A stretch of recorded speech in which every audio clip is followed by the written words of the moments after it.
On avait dit que le bélier, quand lui il est offert en tant qu'offrande, il y a 11 Kohanim qui participent. On explique comment. Habassar b'chamisha, hakravaim b'asolet b'ayain b'shnaim shnaim. Donc on avait vu ça avant que la viande, si c'est porté par 5 Kohanim, et les intestins par 2, le solet par 2, et le vin par 2. Donc quand le plus l'animal il grandit, le plus il est gros, le plus il y a une grande quantité de vin et une grande quantité de solet. Donc ça demande plus de main-d'œuvre vis-à-vis des Kohanim. Par Karev Be'esrim Ve'arba'a. Alors là c'est le top. 24 Kohanim qui participent. Rosh Ve'aregel, Rosh Ve'echad Ve'aregel Be'shnaim, Oketz Ve'aregel, Oketz Be'shnaim Ve'aregel Be'shnaim. החזה והגרה, החזה באחד והגרה בשלושה, שתי ידיים בשניים ושתי דפנות בשניים, הקרביים והסולת והיין בשלושה שלושה. במה דברים אמורים? Maintenant ce départage s'applique à où ou à quand? בקורבנות ציבור, quand on parle des offrandes qui sont apportées par le ציבור. אבל בקורבן יחיד, אם רצה להקריב, מקריב. Mais en ce qui concerne un korban qui est offert par un individu, pas pour le tzibur. Alors ça dépend. Le Kohen il peut décider de tout faire s'il veut et puis si le Baalim est d'accord. Hefshetan venituchan shel eilu ve'eilu shavin. En attendant, on a le dépouillage qu'on dit. Le dépeçage de la bête et découper la bête en morceaux. Alors ça, c'est en égalité. C'est quoi égalité? C'est pas important si on parle d'un korban sibour ou si on parle d'un korban yachid. Ça peut être fait.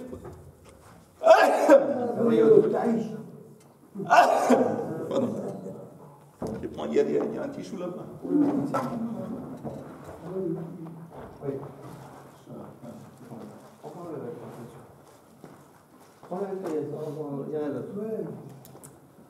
Question, Chaim, juste très vite en parenthèse, comment va ton père? Il est le CDR, j'espère qu'on va pouvoir soigner ce qu'il a. Bezrat Hashem. Shiron Pama, ce shiur est dédié à la réfoua shlema Mia de Shimon ben Rachmona. Shimon ben Rachmona et de ta fille. Ma mère Aziza Bat Nejba. Et Aziza Bat Nejba et de Ishaï Eliyahu ben Rumi.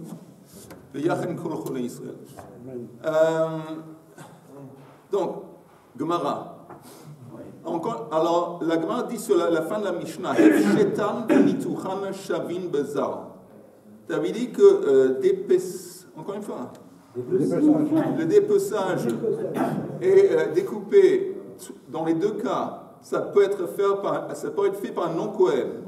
Amar chis yaminain. D'où est-ce qu'on apprend ça chez Neymar?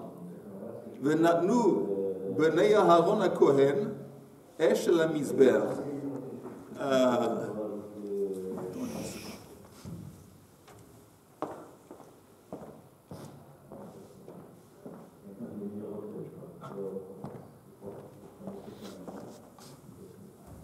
C'est écrit que Natnu bnei Aaron HaKohen esh la mizber. Netinat esh baya kehuna. Hefshet venituach lo baya kehuna. Comme la Torah précise, Natnu bnei Aaron HaKohen, c'est les Kohanim qui sont censés et responsables de mettre le esh à la mizber. Alors, si ça c'est précisé par la Torah que c'est daf que les Kohanim, on peut déduire Netinat Esh Baya Keuna, ça nécessite un Kohen. Tandis que Hefshet Venituach, enlever la peau et découper la peau, ça ne nécessite pas des Kohanim. Ça, c'est la déduction qu'on propose. En haut de la page suivante, la Gemara dit pas, non, ça ne marche pas forcément ce que tu dis, parce que le verset qui dit Natnu bnei Aaron HaKohen Esh la mizber, tu peux seulement déduire quand le verset il est en plus. Quand il est en plus, mais ici il n'est pas en plus, il vient nous enseigner que ceux qui sont censés responsables de mettre le Esh à la mizber, c'est les Kohanim. Donc il vient, Haïmi Baile, on a besoin de ce verset, l'égouffer. Comme Rachid dit, l'égouffer, de Nibai Kohen. On a besoin d'un Kohen pour faire cet acte de placer le feu, disons, d'allumer le feu sur le misber. Donc, où est-ce qu'on va apprendre que quand on parle de le dépaissage de la bête, l'offrande, et découper, ça peut être fait par un zar? D'où est-ce qu'on apprend? Amar Rav Shimi bar Ashim, Ashkartei le Abaya, de Have Masbar le livré. Il a rencontré. Je suppose que la bête est abattue au mont des Oliviers. C'est le mont des Oliviers. Comment on est arrivé au mont des Oliviers? C'est très beau le mont des Oliviers. Pourquoi? Toutes les bêtes, écoute bien, un principe de base est super important. Ça valait la peine de venir ce matin juste pour entendre ça. Toutes les bêtes sont abattues dans le temple. À part une. La vache rouge. La vache rouge. Je suis marqué par elle. Seulement la vache rouge. La vache rouge. Mais c'est pas. Je suis marqué par elle. Mais est abattu. Alors c'est ça que j'arrive pas à comprendre. On dit attention, il y a risque de mélange entre les Bnei Israël et les Kohanim. Et là, on laisse entendre que certains peuvent déplacer la bête, donc il y a une sorte de mélange. Qui va quoi qui? D'abord, c'est simple. On reconnaît les Kohanim par l'habit qu'ils portent. Pour que le Kohen, pour qu'il puisse faire la voda dans le temple, il doit être habillé dans ses bigdei Kohanim. C'est simple. Alors un type qui n'est pas habillé dans, on sait qu'il n'est pas un Kohen. Ils mettent les habits peut-être au moment où ils doivent faire les corbanotes. Il doit mettre les habits avant. Avant. Tous. On avait dit avant, même quand ils font le tirage au sort, il y a une opinion qui, même au moment du tirage au sort pour déterminer qui fait quoi, ils sont tous habillés dans leur bigdei kehuna. Donc, encore une fois, d'où est-ce qu'on apprend? C'est bien beau que tu me dis la fin de la Mishnah, que Hefshetan v'nituchan bezar, d'où est-ce qu'on apprend ça? Amar Rav Shimi bar Ashi, Ashkartei le Abaya, j'ai rencontré Abaya, de Have Maspar le livré, qui a enseigné à son fils le verset qui dit Beshachat, Beshachat. Shrita bezar, kshira. Alors, il enseigne le fait que c'est écrit Beshachat, on va voir comment. Ça nous enseigne que la shrita peut être faite par un non-Kohen. Ça ne doit pas être un Kohen. Bata. Et pourquoi tu as besoin de nous enseigner une telle chose? Pourquoi tu penserais autrement? La Gemara dit, Michlal Shenema, comme c'est enseigné dans le verset, Ve'ata ubanecha itra, tishmeru et kehunatrem. On avait vu ce verset auparavant. C'est écrit dans la Torah que toi et tes descendants, les Kohanim, vous allez préserver votre kehuna. Ça veut dire quoi préserver? Entre autres, ça veut dire que faites gaffe, vous allez faire attention, que des gens qui ne sont pas kohanim ne vont pas pouvoir participer. Az shomeani, je comprends de là, afilu shrita, que même la shrita peut être faite, ou doit être faite, par un kohen. Talmud lomar veshachat et ben abakar, lifnei Hashem. On parle de temps. Oui, vas-y. On parle de dans le temple. Dans le temple, bien sûr. En dehors du temple, il n'y a pas de problème de shrita par hasard. Il n'y a pas de shrita. Il n'y a pas de shrita en dehors du temple. Comment, quand tu vas manger une bête, tu fais la shrita? Non, on parle ici des offrandes. Talmud lomar veshachat et ben abakar lifnei Hashem vehikrivu bnei Aaron hakohanim et adam. Vous voyez le verset que la Gemara est en train de citer. C'est écrit d'abord au singulier. C'est pas écrit qui fait ça. C'est simplement écrit veshachat et ben abakar lifnei Hashem. Et après, ça enchaîne. Vehikrivu bnei Aaron hakohanim et adam. Alors là, quand on parle hikrivu, alors là, la Torah précise, ça doit être bnei Aaron. Mais au début, quand on parle veshachat, c'est pas écrit à bnei Aaron. Donc de là, on apprend mikabala ve'ilach à partir du moment où on reçoit le sang qui jaillit. Après la shrita, à partir de kabbalah ve'ilach mitzvat keuna. Et voilà. Attends une seconde, juste une seconde, je retourne à ta question. Ve'samach yado ve'shachat, tandis que quand c'est écrit samach yado ve'shachat, il y a une autre raison pour comprendre que la shrita peut être faite par le propriétaire, parce que c'est écrit samach yado ve'shachat. Ça veut dire quoi samach yado? Poser sa main. Qui est celui qui est censé poser sa main? C'est le propriétaire. Et ça enchaîne, Vesamach Yado Veshachat. Donc de là, c'est clair, on a en fin de compte deux enseignements, ou deux raisons pour comprendre que la shrita peut être faite par un Kohen. D'abord ça, la juxtaposition entre Samach Yado, pas un zar, pardon, Samach Yado Veshachat. Et deuxièmement, parce que c'est seulement quand on parle des Kohanim Bnei Aaron, c'est seulement après Veshachat qu'on s'écrit Vehikribu. L'image de la shrita chez Kshira Bazar. Oui, Chaim, tu voulais demander. Oui, c'est le même passouk, le premier passouk qu'on a dit. Oui, c'est avant. Non, mais c'est le même passouk. Oui. Et ben Abakar, l'ifne Hashem, Oui, je te dis, Vesamach Yado Veshachat. On avait cité ce verset à partir de Veshachat. Maintenant, la Gemara, elle cite les deux mots avant, dans le même verset. Vesamach Yado Veshachat. C'est d'accord? C'est le même verset. Ah, tout ça, on parle du même verset? Du même verset. On a simplement introduit les deux mots qui ont apparu avant. La première citation, on a commencé la citation Veshachat et Ben Abakar. Tu es d'accord? Oui. Il y a deux mots avant Veshachat, c'est Samach Yado. Et de là, on apprend l'imed à la shrita chez Kshira Bezan. La Gemara dit Mikdi, voyons. Mi Kabbalah ve'ilach mitzvah kehuna. On vient d'établir. Chez moi, c'est pas le même passouk. Il y en a un qui est le passouk Vaikra Aleph et l'autre c'est Vaikra Vav. Ah, alors c'est parce que je suis en train de marquer que c'est le même passouk. C'est pas le même passouk? C'est pas le même passouk apparemment. C'est pas que tu es sûr que c'est pas le même passouk. Comment? C'est ce qu'il me dit. Il y a marqué dans Vaikra et l'autre dans Shemot. Non, aussi les deux dans Vaikra. Les deux dans son Vaikra. Mais pas le mot Perek. Perek Aleph et Perek Vav. Ah, voilà, c'est vrai. Il y a un, c'est Vaikra Aleph Hey. L'autre, c'est Vaikra Aleph. Non, Vav Hey. Non? Vesamach Yado al Rosh Haolah v'nirtza lechaper. Veshachat ben Abakar lifnei Hashem. Non. Ce qui est intéressant, c'est que c'est le même verset qu'on avait cité avant, mais qu'est-ce qui se passe? La Gemara cite le début, c'est un verset avant, c'est Vesamach Yado al Rosh Haolah v'nirtza lo lechaper alav et Veshachat. Donc la Gemara dit, écoute, Veshachat, comme il y a un Vav, il y a Veshachat. Le Vav, c'est Vav Achibur. Donc ça relie la Shrita au début du premier verset qui est Vesamach. Donc celui qui était responsable de Smicha, c'est aussi apparemment celui qui pourrait faire, s'il veut, la Shrita. C'est comme aussi. Oui. Oui, mais d'après moi, c'est pas un Vav Achibur.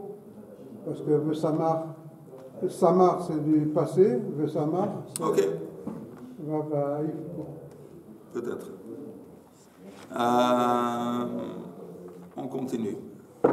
Alors la Gemara dit Mikdi. Vous voyez, Mikdi, c'est le voyant. Mikabala ve'ilach mitzvah kehuna. On avait dit à partir de l'acte de recevoir le sang, c'est un acte qui est réservé au Kohanim. Mitzvah kehuna. Ve'natnu b'nei Aharon lamali.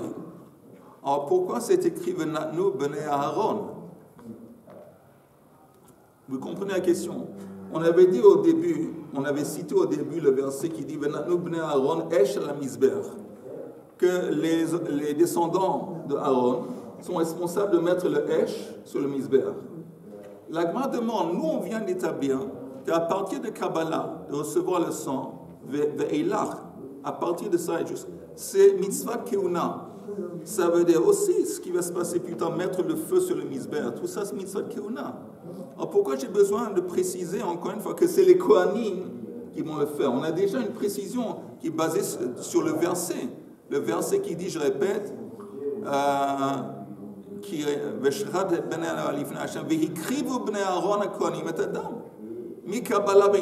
alors pourquoi on a besoin de préciser encore une fois sans plus, l'amali. Alors la Gemara propose l'amali, le ma'utei hefshet v'nituach, ça vient apparemment pour exclure l'acte d'enlever la peau et de découper la bête, et ça nous enseigne qu'enlever la peau et aussi découper la bête, ça pourrait être fait par un zar. Yoel, on est la page 5. Tu es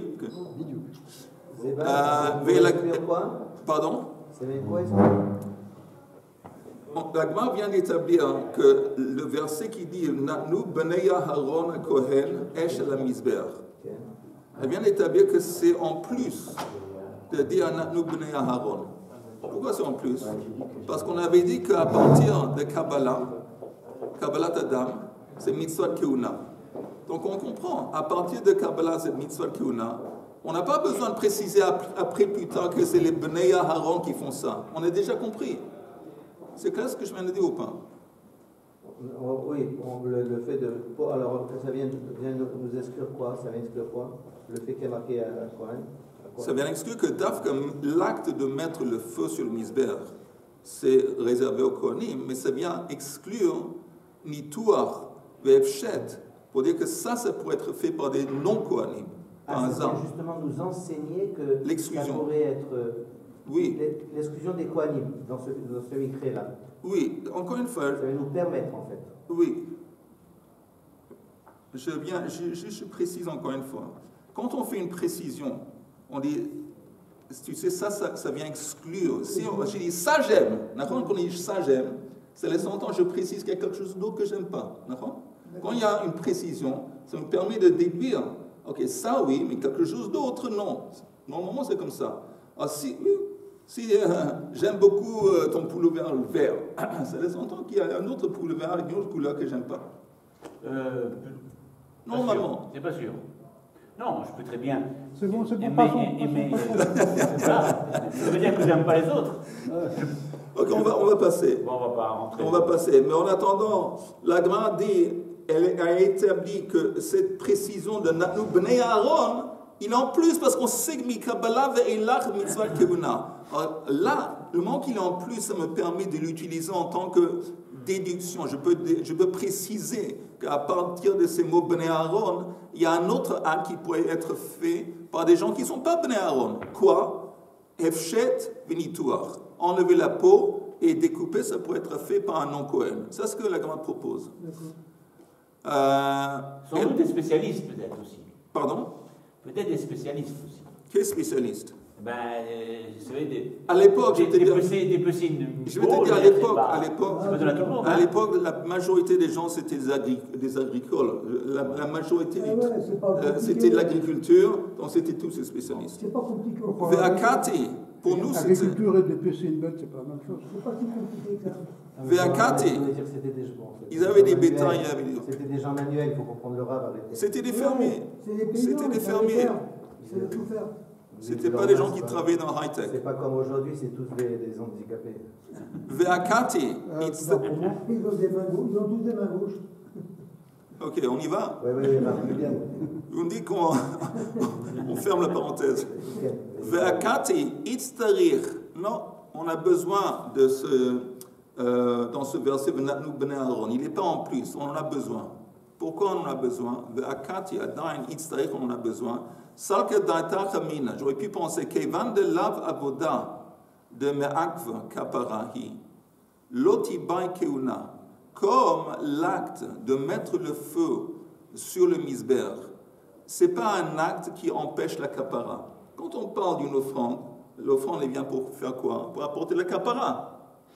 Donc qu'est-ce qui fait la kapara? C'est jeter le sang ou mettre les morceaux de la bête sur le misber. Ça c'est kapara. Mettre le feu, alimenter le feu, allumer le feu, ce n'est pas lié à kapara. Donc on aurait pu penser, comme ce n'est pas cet acte de la sim esh la misber, ce n'est pas lié à kapara, peut-être des non-Kohen pourraient le faire. Donc pour nous empêcher de penser que cette chose, la Gemara dit, c'est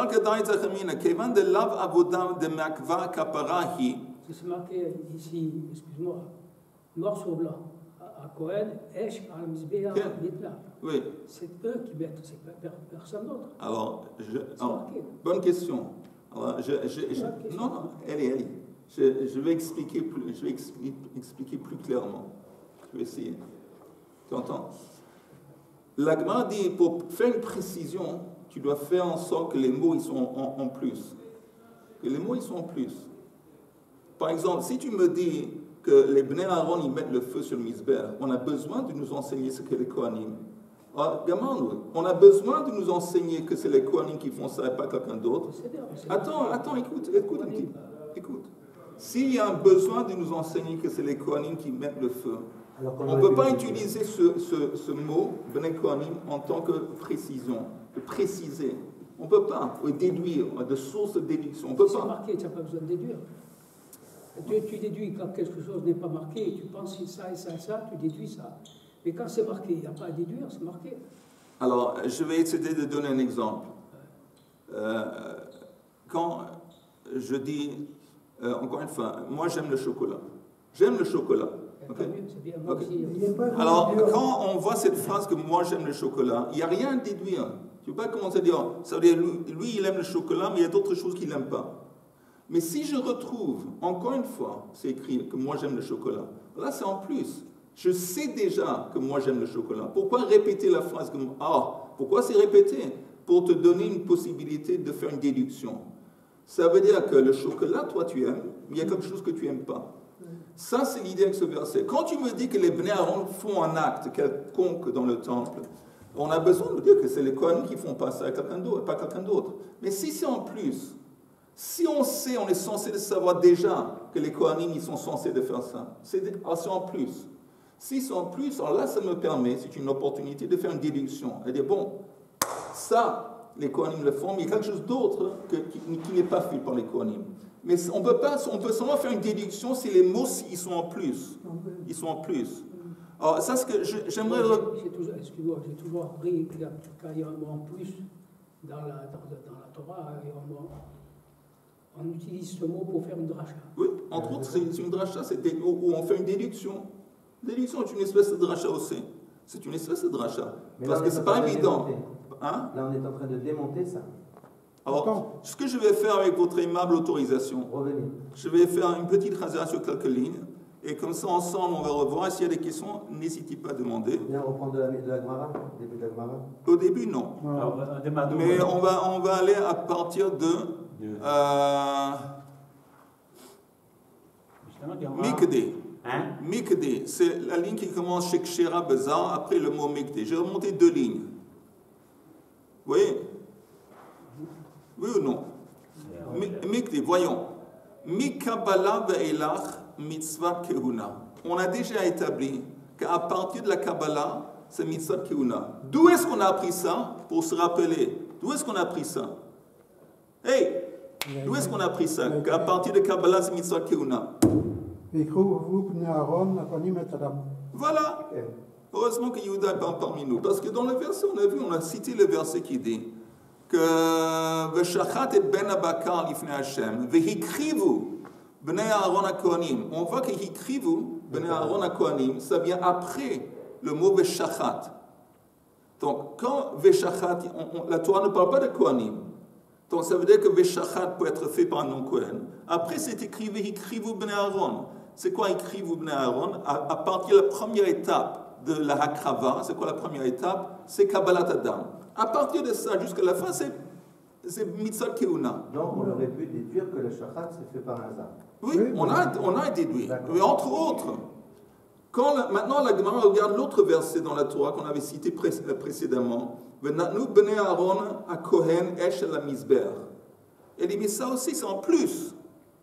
Parce que je sais que, à part Shrita, les autres actes qui sont liés au Korban, c'est Bnei Aaron. Alors pourquoi la Torah doit préciser encore une fois? On dit, tu sais pourquoi elle précise encore une fois? C'est vrai que c'est en plus. Comme j'ai établi que c'est en plus, c'est une opportunité de faire une déduction. Que mettre Esh à la Mizber, ça c'est Mitzvah Kehuna. Mais il y a quelque chose d'autre qui n'est pas Mitzvah Kehuna, qui pourrait être fait par un non-Kohen. Quoi? Hefshet Benitour. D'épaisser et découper.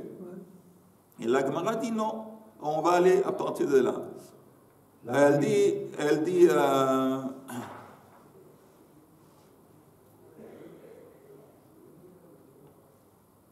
Benatnu bnei Aharon. Non, elle dit Itzterir. On a néanmoins besoin de Bnei Aaron qui vont mettre Esh à la Mizber. Il n'est pas en plus. Pourquoi il n'est pas en plus? Salka da'atar amina. J'aurais pu penser Kevan de l'avavoda de me'akva kaparahi. Comme l'acte de mettre le feu sur le misber, ce n'est pas un acte qui est lié à la kapara. L'otibay kehuna, ça ne nécessiterait pas des kohanim. Donc j'ai besoin que la Torah va à nouveau préciser que néanmoins c'est les kohanim qui font ça. J'ai besoin. C'est pour ça que c'est écrit nous bnei Aaron à Kohen Esh. Parce que j'aurais pu penser autrement. Pourquoi j'aurais pu penser autrement que c'est un zan qui pourrait faire ça? Parce qu'on parle d'un acte qui n'est pas lié à la kapara, allumer le feu sur le misber. Comme c'est un acte qui n'est pas lié à la kapara, je pense, ok, ici c'est comme ça, on a besoin d'un Kohen. C'est pour ça qu'on a besoin de dire Bnei Aaron. Si on a besoin de dire Bnei Aaron, on ne peut plus l'utiliser en tant que source ou une déduction. Compris? Aussi, dis-moi, parce que je vois sur... Là, pour le coup, j'ai compris. Là, tu as compris, ok. Alors, la Gemara dit, Kamashmlan de Baikuna, Ela Mehacha, quand la Gemara dit plutôt d'ici, c'est le verbe plutôt d'ici, plutôt, on cherche une source, d'où est-ce qu'on apprend que Hefshet Venituar, d'épaisser et découper, ça peut être fait par un non-Kohen. D'où? Ve'achu b'nei Aharon ha-Kohanim et ha-Netachim et ha-Rosh et ha-Pader.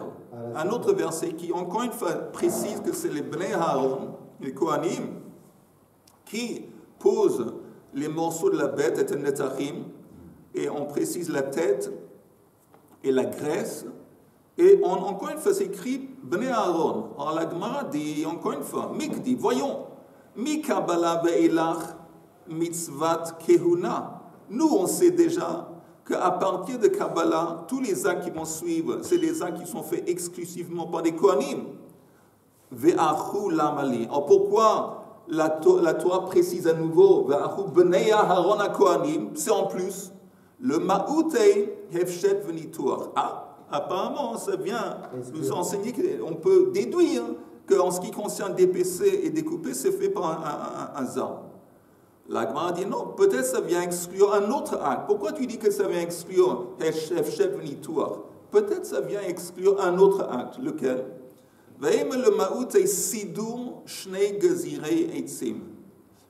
Vous entendez, on a parlé de ça avant, qu'il y avait un acte qui consistait d'apporter 2 gros morceaux de bois et les mettre sur le misber, aussi bien le matin, aussi bien que l'après-midi. Okay? Le matin, c'était apporté par un Kohen, l'après-midi par 2 Kohanim. Peut-être ça vient de nous dire que apporter les Shnei Gzirei ici, ça peut être fait par un zan. Pourquoi tu me dis que quand on vient exclure les Kohanim, ça concerne Hefshet V'nituach? Peut-être quand on exclut les Kohanim, on ne parle pas d'Hefshet V'nituach, on parle d'apporter les gros morceaux de bois. Comprenez? Peut-être c'est ça. Ça vient peut-être exclure autre chose. La Gemara dit autre chose que Hefshet V'nituach, elle propose que peut-être ça vient par exemple. Oui, mais ça vient, je ne comprends pas pourquoi dans le Passouk, il est juste question de arrose de la péder. Et on met plus d'autres organes sur le misbeh. Ah, ça c'est une autre question. Je ne dis pas que c'est une mauvaise question, mais c'est une autre question. Parce que c'est écrit au début du verset Va'achu b'nei Aaron ha-Kohanim et ha-Netachim. Netachim, c'est les morceaux. Alors ta question, pourquoi on précise la tête et le pader? C'est une question. Parce que les choses les plus importantes, parce que peut-être c'est le début des Netachim. Mais quoi que ce soit, on dit bon, je suis d'accord avec toi que ça vient exclure les Kohanim d'un autre acte, mais pourquoi penser que l'autre acte dont on parle, c'est Hefshet V'nituach? Peut-être c'est Sido Shnei Gzirei Eitzim. La Gemara dit Mistabre, c'est logique de dire Divcha de Chvatei Memaet. Quand on vient exclure un acte qui concerne l'offrande. Parce que quand on a parlé de mettre Ve'achu b'nei Aharon ha-Kohanim et ha-Netachim, on parle, ils vont placer les morceaux de l'offrande. Les Kohanim vont placer. Quand on veut faire une déduction, il y a un autre acte qui ne nécessite pas les Kohanim. C'est logique de dire qu'on parle d'un acte qui est lié à l'offrande. Si tu me dis si tu me dis de Hefshet V'nituach, pardon, si tu me dis apporter le bois, c'est bichlal, c'est pas cachot à l'offrande. Quand il y a une déduction, on dit bon, ça c'est les Kohanim, ça veut dire qu'il y a quelque chose d'autre qui n'est pas nécessairement fait par les Kohanim. C'est logique de dire que la déduction elle se rapporte à l'offrande, on parle de l'offrande. Si tu me dis que la déduction, elle s'applique à apporter le bois, là, c'est un autre dossier, c'est un autre sujet. C'est moins évident. Ça, c'est ce que la Gemara est en train de dire. Dans les mots. Mistabra. Difra c'est offrande en araméen. Difra dichvatei memaet. Une offrande comme elle, comme le verset parle. Le verset parle de Ahu. Elle parle de l'offrande. Alors, si tu me dis qu'il y a un miout, c'est le plus logique de dire que ça concerne l'offrande. De quel point de vue l'offrande? Hefshet venituach. En parlant de d'épaisser l'offrande et de découper, là on nous enseigne que ça ne doit pas être Bnei Aaron. La Gemara dit Adarabba. Au contraire, je peux te dire le contraire. Sidur dichvatei memaet.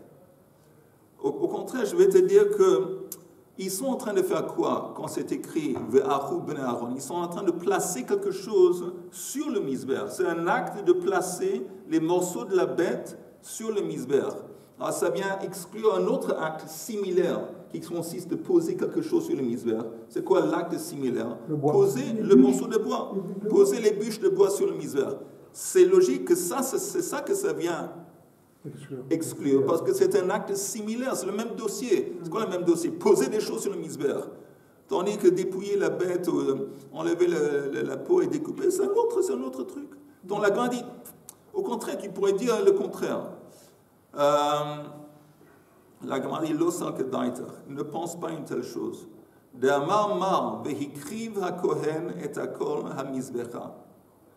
Parce que le verset, un verset qui dit que le Kohen va apporter tout sur le misber, Zu hulachat evarim la kebesh. Là, il y a une dracha qui dit que ce verset dans la Torah, Vehikriv ha-Kohen et ha-kol ha-mizbecha, ça nous enseigne, ou ça parle, d'apporter les morceaux de la bête et les placer sur la rampe. Et donc, on peut dire que Holachat evarim la kebesh, hu de baya kehuna, Holachat eitzim lo baya kehuna. La Gemara est en train de dire, je suis d'accord qu'on pourrait exclure Holachat eitzim, de mettre les bois, les bûches sur le misber, et dire que c'est un acte qui pourrait être fait par un non-Kohen. Mais je vais apprendre ça à partir de où? Par l'acte d'apporter les morceaux de l'offrande. Il y a un verset qui parle apporter les morceaux de l'offrande et les placer sur la rampe. Et c'est écrit encore une fois, en plus, on parle de Bnei Aaron. C'est écrit à Kohen. Voilà. Là, c'est en plus, parce qu'on sait que c'est un Kohen.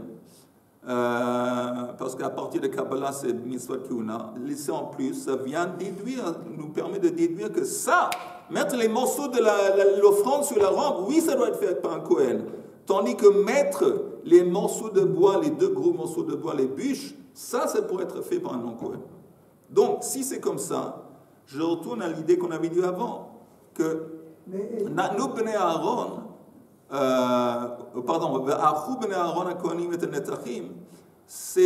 ça reste disponible pour nous enseigner que Hefshet Benituach, ça peut être fait par un zar. La Gemara dit, je répète dans les mots que je viens de dire. Je répète. Lo salka data. Oui, Shlomo. Est-ce qu'un non-Kohen, il peut monter la rampe seulement déjà? Non, il ne peut pas. Alors donc, il peut, ni le bois, ni la viande, il peut la... Comme tu l'as, très bien. Si tu me dis qu'il ne peut pas monter la rampe, alors comment c'est concevable qu'il peut placer les morceaux de bois sur le misber? Forcément, il peut monter la rampe. Bonne question. Bonne question. Excellent. Ça valait pas de venir ce matin. On va voir. Hikriv ha-Kohen et ha-kol ha-mizbecha. Zu holachat evarim la kevesh. Holachat evarim la kevesh hu de baya keuna. Tandis que la déduction holachat eitzim lo baya keuna. Quand on fait, ça ne demande pas nécessairement des kohanim. Sidur shnei gezirei eitzim baya keuna. C'est une autre déduction. Que apporter les morceaux de bois, holachat eitzim, jusqu'au misber. Vous entendez quand on dit apporter les morceaux de bois, la finesse. Voilà, la finesse. On a parlé justement d'apporter les morceaux de l'offrande et on les a placés où? Sur la rampe. En bas. Sur la rampe, en bas. Donc on peut dire, ok, maintenant, apporter les morceaux de bois et les poser sur la rampe ou en bas, ça peut être fait par un non-Kohen. Mais, Shnei Gzirei Eitzim, Baya Keuna, mais mettre les deux bûches sur le misber, que ce soit le matin, ça oui, ça doit être fait par un Kohen. Achul Amali. Alors on reste, ce que j'avais dit avant, on reste ce verset qu'on avait proposé avant. Alors on retourne à ce verset Achul Lamali. Les Maoute, les Maïata, j'ai perdu la page, j'ai perdu l'endroit. Attendez une seconde. J'ai perdu. Ah voilà, Achul Lamali, le Maoute et Hefshet Venituar. C'est de là qu'on apprend que Hefshet Venituar peut être fait par un Zar. Ok? Jusque-là, c'est clair, j'espère. La Gemara dit Ve'ema Hakinami, le Goufé. Mais disons là aussi, quand on dit Achou Bnei Aaron HaKohanim, c'est pas en plus. C'est pas Bnei Aaron, c'est pas un terme qui est en plus. On a besoin de nous dire, de préciser que c'est d'abord les Kohanim qui font ça. Pourquoi? Parce qu'on aurait pu penser autrement. Encore une fois, on aurait pu penser autrement. Si c'est comme ça, El Hiktir HaKohen et HaKol, le Ma'ata, le Ma'utei Hefshet Venituach.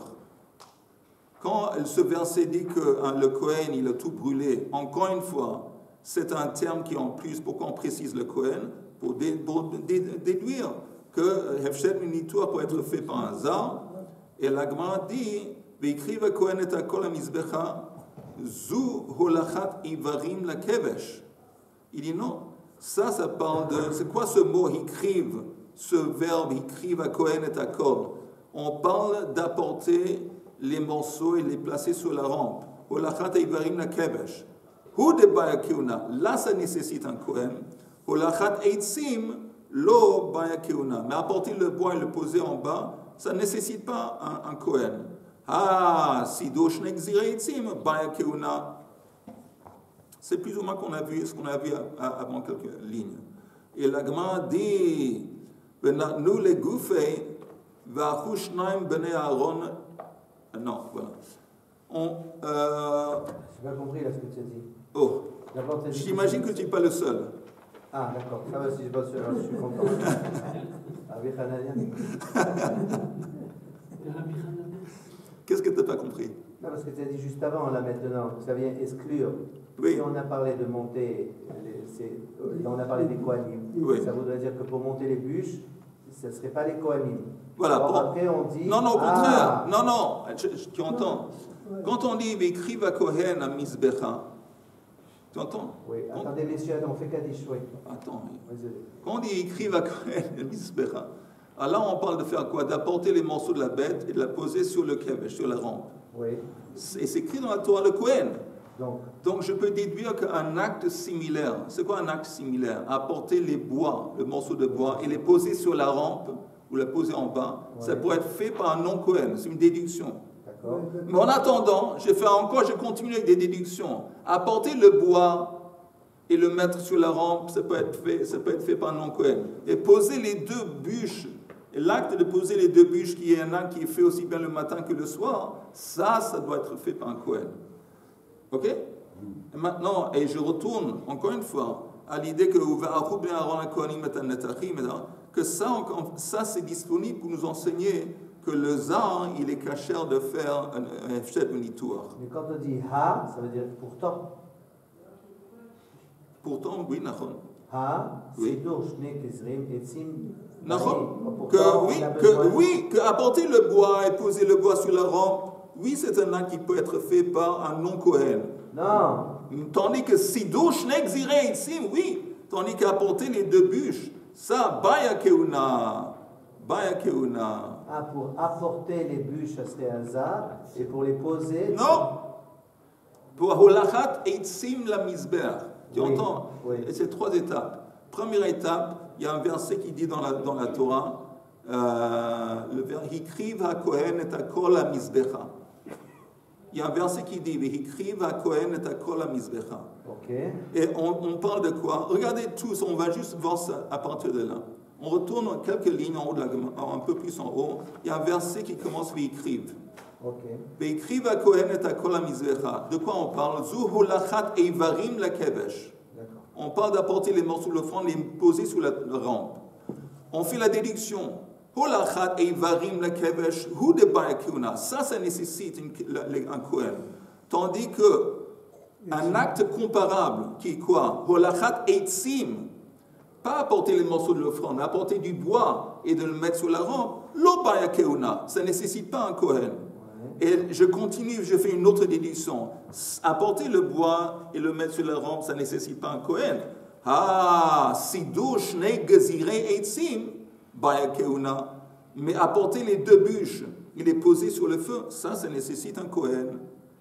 Alors la Gemara dit, ve'achu, le verset qu'on avait utilisé avant, est cité ve'achu bnei Aaron, l'amali. Pourquoi, encore une fois, il est en plus, pourquoi on précise kohanim? Le ma'utei, efshet, ve'nituach. Ça vient exclure que quand, dans le cas de d'épaisser et de découper l'offrande, on n'a pas besoin d'un kohen. On peut le faire par hasard. Par hasard. Et on dit, mais néanmoins, peut-être là aussi on a besoin de ce verset. Mais on va blined, on va continuer. On va essayer de continuer.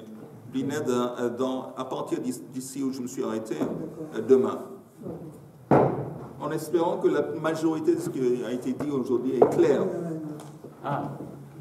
Une personne a défendu.